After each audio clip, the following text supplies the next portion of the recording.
আসসালামু আলাইকুম বন্ধুরা, স্বপ্নের খামার ইউটিউব চ্যানেলে আপনাদের সকলকে স্বাগত। তো বন্ধুরা, আজকে যে বিষয়টি নিয়ে কথা বলবো সেটি হচ্ছে ব্রুডিং করার সময় 6টি বিষয় আপনারা অনেকেই ভুল করে থাকেন, যে ভুলের কারণে আপনাদের মুরগির খামারটি কিন্তু ধ্বংসের মুখে চলে যেতে পারে।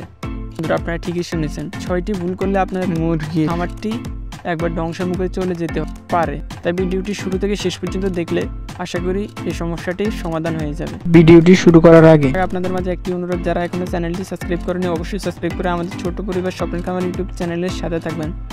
তো বন্ধুরা, অনেক সময় আমরা করি কি, ব্রুডিংয়ের সময় আমরা সর্বপ্রথম বড় বড় অনেক খামারিরা এই ভুলটা করে থাকি।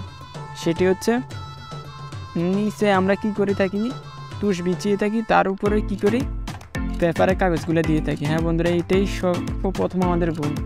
এই ভুলের কারণে আপনার মুরগিগুলো কিন্তু প্যারালাইসিস হয়ে যেতে পারে।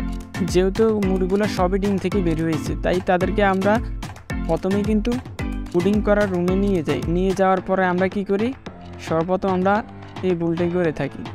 সেটি হচ্ছে পেপার সর্বপ্রথম বিছিয়ে থাকি। পেপারের মধ্যে যেহেতু সবেমাত্র তারা ডিম থেকে ফুটেছে, তাই তাদের শরীরে অতটুকু পরিমাণে শক্তি থাকে না, যে তারা পেপার যেহেতু স্লিপ কাটে, পেপারের মধ্যে তারা কিন্তু ভালোভাবে গ্রিপ করে দাঁড়াতে পারে না, যার ফলে তারা ধীরে ধীরে প্যারালাইসিস হয়ে যাওয়ার সম্ভাবনা থাকে। অনেক সময় দেখা যায় যে মুরগির পাগুলো চ্যাকা ব্যাকা হয়ে থাকে বা ভালোভাবে দাঁড়াতে পারে না, এরকম অনেক মুরগি আমরা দেখি।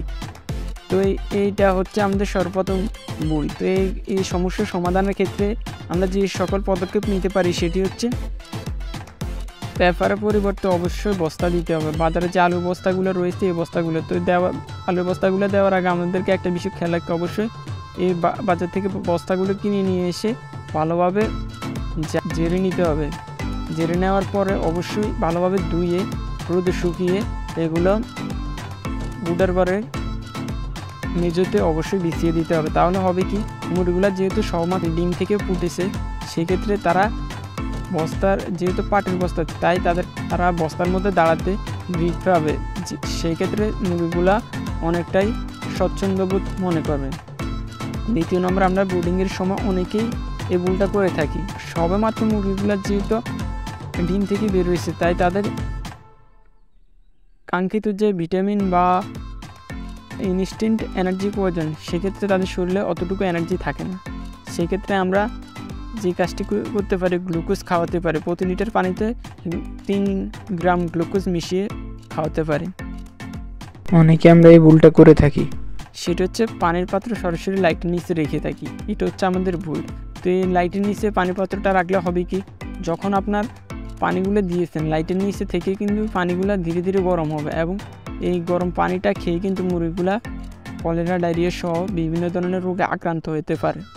এবং এর সাথে কিন্তু আমরা অনেকে আছি, সঠিক পুষ্টির চাহিদা নিশ্চিত করতে এবং সুস্থসম্মত প্যারেন্টস তৈরি করার জন্য আমরা ভিটামিন ওষুধগুলো তার সাথে কিন্তু প্রয়োগ করি, যার ফলে লাইটের আলোতে পানিগুলো কিন্তু, যে ওষুধটা খাওয়ালে মুরগিগুলা সুস্থ থাকবে, কিন্তু সে ওষুধটা লাইটের নিচে থাকার কারণে মৃত্যুর কারণ ডেকে নিয়ে আসতে পারে। তাই অবশ্যই এই বিষয়টি খেয়াল রাখবেন, কোনোভাবে লাইটের নিচে পানি রাখা যাবে না। 3 নম্বর হচ্ছে, আমরা অনেকে ব্রুডিং করার সময় যে কাজটি করে থাকি সেটি হচ্ছে বাজারে যে বড় মুরগির পানির পাত্রগুলো রয়েছে, ওই পাত্রগুলোর মধ্যে পানি দিয়ে থাকি ছোট বাচ্চাকে। সেই ক্ষেত্রে মুরগিগুলো করে কি, যেহেতু তারা ছোট বাচ্চা, কিছুক্ষণ খেয়ে আসে, পানি খাওয়ার পর ওই পানিতে গোসল করে।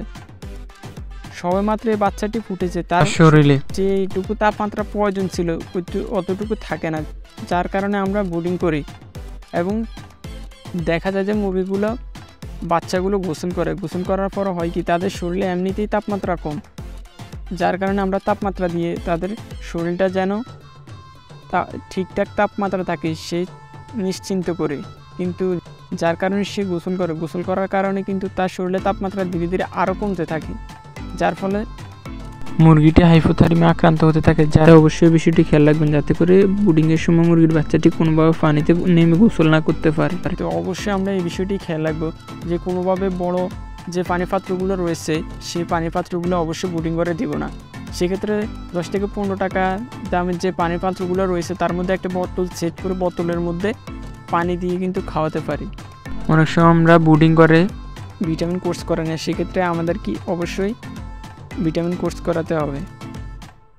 মুরগির বাচ্চাকে। সেই জন্য HCl প্রতি লিটার পানিতে 1 গ্রাম করে মিশিয়ে খাওয়াতে হবে। ব্রুডিং করার সময় বাচ্চা আমরা অনেকেই যে ভুলটা করে থাকি সেটি হচ্ছে বাজার থেকে বাচ্চা নিয়ে আসার পরে সরাসরি বাচ্চাকে ছেড়ে দিয়ে বাচ্চাকে খাবার দিয়ে দিই, এটা হচ্ছে আমাদের ভুল। সেক্ষেত্রে আমাদেরকে যে বিষয়টি খেয়াল রাখতে হবে, বাজার থেকে বাচ্চা আনার 1 ঘন্টা আগে অবশ্যই লাইটটি বা বাল্বগুলো জ্বালিয়ে রাখতে হবে। জ্বালিয়ে রাখার পর বাচ্চাগুলোকে নিয়ে এসে বাচ্চাগুলো ছেড়ে দেওয়ার পর তাদেরকে পানি দিতে হবে বা গ্লুকোজ মিশ্রিত পানি দিতে হবে তাদেরকে, যেহেতু সবেমাত্র তারা গাড়িতে জার্নি করে এসেছে, তাই 1 ঘন্টা যাবত তাদেরকে কোনো খাবার দেওয়া যাবে না পানি ব্যতীত। 1 থেকে 1.5 ঘন্টা তাদেরকে রেস্টে দিতে হবে, তাহলে মুরগিগুলো সুস্থ থাকবে। বন্ধুরা, ভিডিওটি ছিল এই পর্যন্ত। মুরগির বিষয়ে কোনো তথ্য জানার ইচ্ছে থাকলে অবশ্যই কমেন্ট করে জানাবেন এবং ভিডিওটি যারা এখনো সাবস্ক্রাইব করেনি অবশ্যই সাবস্ক্রাইব করে আমাদের ছোট্ট পরিবার স্বপ্নের খামার ইউটিউব চ্যানেলের সাথে থাকুন। তো আজকের মতো এ পর্যন্ত।